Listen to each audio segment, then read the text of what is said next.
नमस्ते भैया, देसी एनालिसिस में आपका स्वागत है। और जैसा कि भी हाल फिलहाल में हरियाणा इलेक्शन का रिजल्ट आया और पूरे देश को चौंका दिया है। काहे कि एग्जिट पोल कुछ और कह रहा था। सारे राजनीतिक पंडित और जो भी लोग इस इलेक्शन को कवर कर रहे थे वो सभी कह रहे थे कांग्रेस की सरकार आ रही है, 60 से 50 के बीच में कांग्रेस की सीट आएगी और बीजेपी की 30 से 35 या उससे भी कम। लेकिन ठीक उलट हुआ और बीजेपी मजबूती के साथ सत्ता पे आ गई। तो इसके बाद जितने भी राजनीतिक एनालिसिस हैं उन्होंने अपना माथा पकड़ लिया है और अलग अलग बहाने और एनालिसिस अब कर रहे हैं कि हार के क्या कारण थे।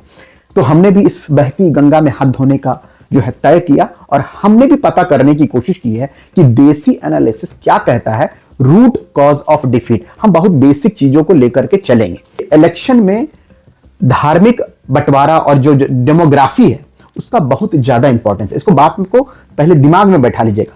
87.46 हिंदू, मुसलमान 7.03, सिख 5%। ठीक है। अब दूसरा तो कांग्रेस पार्टी ने उसने क्या किया, उसको लग रहा था कि हम क्या करेंगे, जाट जो वहां की बहुत ही प्रोमिनेंट पावरफुल कम्युनिटी है, लीडरशिप में रहती है, लैंड ओनर्स हैं, खेल खिलाड़ियों के बीच में भी रहती है, राजनीति में भी रहती है, हर मामले में मतलब जो है आगे है, तो वो 23% है।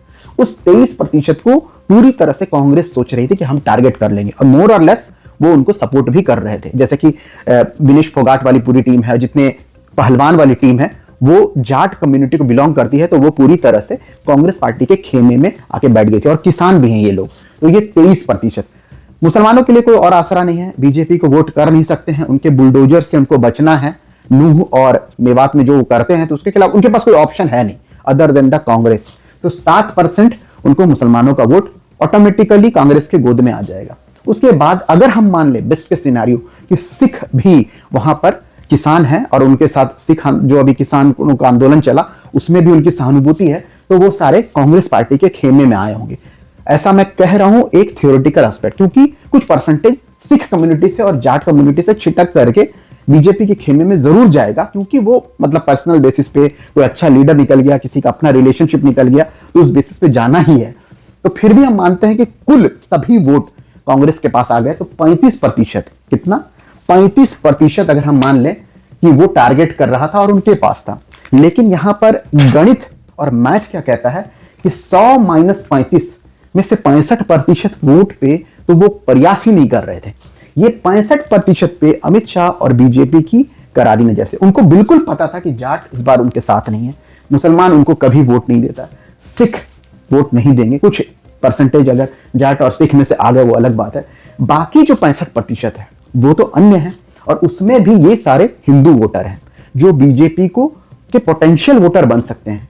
तो हुआ क्या है, क्योंकि जाट सेंट्रिक जब एक इलेक्शन लड़ा गया, सब चीजों में जाट ही दिख रहे हैं कि कांग्रेस की सारी लीडरशिप जाट सेंट्रिक है, पॉलिसी जाट सेंट्रिक है और राजनीति पूरी तरह से, तो वहां पर जो दलित कम्युनिटी है जो कांग्रेस की ट्रेडिशनल वोटर रही, कुल 21%, ये बीजेपी के खेमे में चली गई।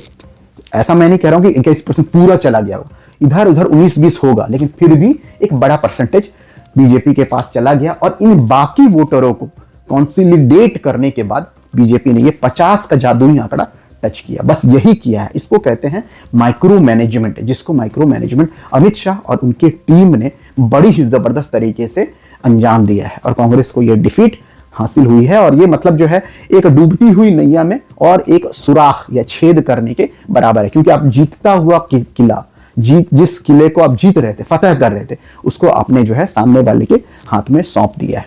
देखते हैं आने वाले समय में ये महाराष्ट्र और बिहार और अन्य जगहों पर कांग्रेस का क्या रहेगा, लेकिन स्ट्रेटेजिकली और हर मामले में बीजेपी उनसे 10 कदम क्या 20 कदम आगे है। देखिए एक और कमी है कि कांग्रेस का कोई ग्रास रूट नहीं है। ठीक है, ऐसा कुछ नहीं कि कोई grass root level Congress supporter होता है, कोर सपोर्टर, लेकिन बीजेपी के पास है ग्रास रूट सपोर्टर और कोर सपोर्टर्स, वो हमेशा उसके पास है, तो उनके पास हमेशा एड ऑन पावर है।